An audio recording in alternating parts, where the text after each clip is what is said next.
नमस्कार मित्रांनो, जोडधंदा या यूट्यूब चॅनलमध्ये तुम्हा सर्वांचं स्वागत आहे. मित्रांनो, आज आपण आलो आहोत सातारा जिल्ह्यातील सातारा तालुक्यातील रेल्वे स्टेशनपासून अगदी कमी अंतरावर असणारा माने यांचा पारंपरिक आणि देशी गावरान शेळ्यांचा फार्म बघण्यासाठी. तर मित्रांनो, चला तर आपण त्यांच्या फार्मला व्हिजिट देऊयात आणि सर्व माहिती घेऊयात. नमस्कार. हा नमस्कार. आपलं नाव सांगा. राधिका नारायण माने. बरं, तर आम्हाला सांगा ताई, किती दिवसापासून आपण हे शेळीपालन सुरू केलेलं आहे? आता 1 वर्ष झालं. म्हणजे सुरुवात कशी केली होती? माझी पहिल्यांदा एकच शेळी होती, त्या एका शेळीपासून एवढ्या शेळ्या झाल्यात. बरं बरं. विकतच्या अजिबात शेळ्या नाहीत, काय नाहीत, सगळ्या गावरान शेळ्या आहेत. एका शेळीपासून केली? हा, एका शेळीपासून. बरं, मग अचानक अशी डोक्यात कशी संकल्पना आली की असं फिरतं शेळीपालन न करता आपण असं बंदिस्त करावं? असं बंदिस्त का करावं असं वाटलं? एकच शेळी होती, पण परत ना आता आमचे साहेब रिटायर होणार होते ना, त्यामुळे परत ना व्यवसाय काय करायचा आपलं, हे घरी बसून तरी हा व्यवसाय जोडधंदा म्हटले आपला हातभार म्हणून साहेबांना आपलं हे एक शेळीपालन केले, जागा म्हणजे विकत घेऊन. सर्व्हिस नंतर रिटायर झाल्यानंतर पुढे काय करायचं या हेतून त्यांच्या डोक्यात शेळीपालन केले. बरं, मग याच्यामध्ये एकूण आता शेळ्या किती आहेत? 10 आहेत. मोठ्या 10 आहेत? हा, मोठ्या 10 आहेत आणि पिल्लं 10 आहेत. बरं. एक नर आहे आणि 10 शेळ्या आहेत. हा नर आपल्या शेळ्यातलाच आहे का? नाहीये, बाहेरून घेतलाय. बरं, किती रुपयाला आणला होता? 7.5. 7,500. हा. किती महिन्याचा होता त्यावेळेस? तेव्हा 5 महिन्याचा होता. बरं बरं. आता वर्षाचा नाहीये तो. बरं, तो पण आपल्या जातीतला गावरान मधलाच का? हा, गावरान म्हणजे क्रॉस गावरान आहे तो.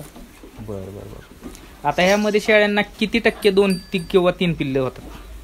सगळ्यांना 2-2च आहेत पिल्लं सध्या. पहिल्यांदा फर्स्ट येल्यात सगळ्यांना 2-2 पिल्लं आहेत. बरं, 3 वगैरे काय अजून होत? 3 नाहीयेत. 3 पिल्लाच फक्त मोठ्या शेळीलाच. त्या एका मोठ्या शेळीला 3? हा, तिच्यापासून तयार झाल्यात ना सगळ्यांना, तिलाच फक्त 3 झाल्यात. बरं, आता आम्ही बघितलं पिल्लांची क्वालिटी वगैरे 1 नंबर दिसते. म्हणजे जे काय भावी पुढील काळात जे तुम्हाला काय फार्म डेव्हलप करायचं आहे त्या हेतून तुम्ही प्रॉपर चाललाय असं दिसतंय. म्हणजे जी पिल्लांची क्वालिटी आहे, प्रोडक्शन जे हेतनं उत्पन्न जे तुम्ही काढताय ते 1 नंबर क्वालिटीचं दिसतंय. तर ह्या पिल्लांची विक्री आपण किती महिन्यानंतर करता? आम्ही तर 5 महिन्यानेच करतो हे बोकडांची. आणि यातल्या पाटी वगैरे ठेवता? पाटी ठेवायची आणि बोकडं काढायची. म्हणजे पुढे फार्म जास्त डेव्हलप करायचा आहे हे तुम्ही पाटी घरीच ठेवता? घरी ठेवतो. फक्त नारांची विक्री केली जाते? आता ह्यांची विक्री कशी लोकल मार्केटला केली जाते, इथल्या आपल्या लोकलच्या बाजारामध्ये जाऊन केली जाते का? इथं येऊनच करतात. इथं येऊनच घेऊन जातात? ज्याला पाहिजे त्यांना येऊनच नेतात. असं अजून बाहेर नेलं नाहीये बाजारात वगैरे. ह्यांची विक्री करताना ह्यांची किंमत कशी ठरवली जाते? यांची नगावरती किंमत ठरवली जाते का वजनावरती ठरवली जाते? डायरेक्ट वजनावरती. काय किलो वजनावरती दिली जाते ती? 600 रुपये किलो. बरं बरं बरं. जसा भरेल तसा मग नेतात ते. बरं, मग सध्या काय करतो आम्ही, भागीच लावतो. तोच परवडतो आम्हाला भागी लावल्यानंतरच. म्हणजे घरच्या घरीच कापून विकायचं लोकलला इथल्या इथं विकायचं. तेच परवडतं. त्याचे पैसे वगैरे तुम्हाला भरपूर चांगले मिळतात.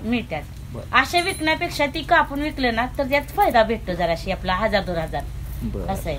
बरं, आता मला काय म्हणायचंय की आता शेळ्यांचं दूध वगैरे काय विक्री करता का तुम्ही, किंवा काढता घरी, किंवा कसं काय? नाही, काढत नाही, उलट करदानाच आम्ही पाचतो. गाय त्यासाठी तर घेतली, करदांसाठी एक गाय घेतली आता 35,000ची. मग जे 2-2 शेळ्यांना झाल्यात का नाही प्रत्येकी, त्याच्यातल्या एकालाच फक्त शेळीला पाजायचं आणि एकाला दूध पाजायचं, असं करतो. एक शेळी वर्षाला किती उत्पन्न देते? 2. म्हणजे 2 वेत देते. म्हणजे 2 वेताला 4 पिल्लं तर कमीत कमी धरायची. तरी सरासरी 4 पिल्लांचं उत्पन्न किती मिळतंय वर्षाला? किती रुपयांनी पिल्लू जाते एक सरासरी? आता तरी आम्ही एक कापला तेव्हा बोकड बघा झालेले, एकाचे झालेले आहे 9,000 रुपये. बर. एकाचे 9,000 झाले. म्हणजे सरासरी एक 8-9 हजार रुपयांनी किंमत आपल्याला 4 पिल्लांची मिळून जाते. म्हणजे नाही म्हणजे तर एक 25,000 रुपये वर्षात एका शेळीचे उत्पन्न मिळतं. मग आता ह्या 10 शेळ्यांपासून कमीत कमी आपल्याला एक 1.5-2 लाखापर्यंत उत्पन्न जातं. म्हणजे ते काढलं पाहिजे.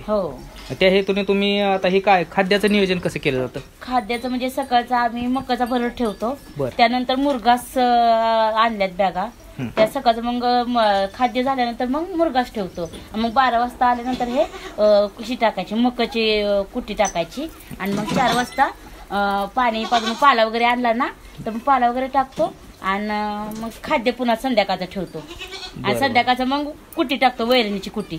मग ह्यांना म्हणजे असं धान्यामध्ये काय खुराकामध्ये दिलं जातं का नाही वेगळं असं? सोयाबीन गहू संध्याकाळचं, बर, आणि सकाळचं खपरी आणि मकाचा भरड शेळ्यांना आणि पिल्लांना. बर. आता ह्याच्यामध्ये तुम्हाला पुढं तुमचं नियोजन काय, की आता सध्या तरी फार्म जास्त डेव्हलप नाही, आता अशी सुरुवात आहे तुमची, म्हणजे ह्या गव्हाणी वगैरे असं प्रॉपर जे आपण फार्म मध्ये मॅनेजमेंट बघतो त्या पद्धतीनं तुमचं मॅनेजमेंट चालू आहे. तर आता पुढील तुम्हाला भावी काळामध्ये फार्म कितपत डेव्हलप करायचे, तुमची काय इच्छा आहे, की कितीपर्यंत तुम्हाला शेळ्या न्यायच्यात, की एवढ्या शेळ्यांचा फार्म मोठा डेव्हलप करायचा आहे, किंवा असं काय डोक्यात तुमच्या आहे का त्याचं,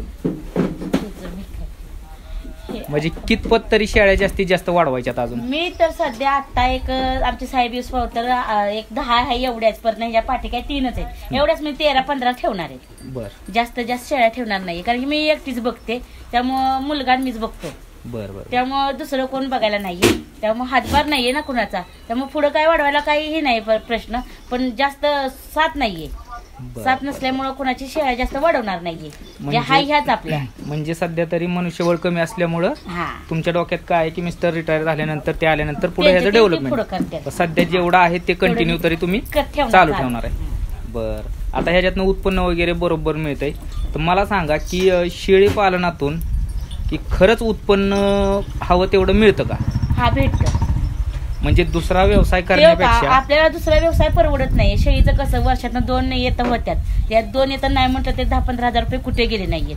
आपल्या वर्षात 15 हजार रुपये कोण देणार आहे का? रानात जाऊन पण भेटत नाहीयेत भांगली.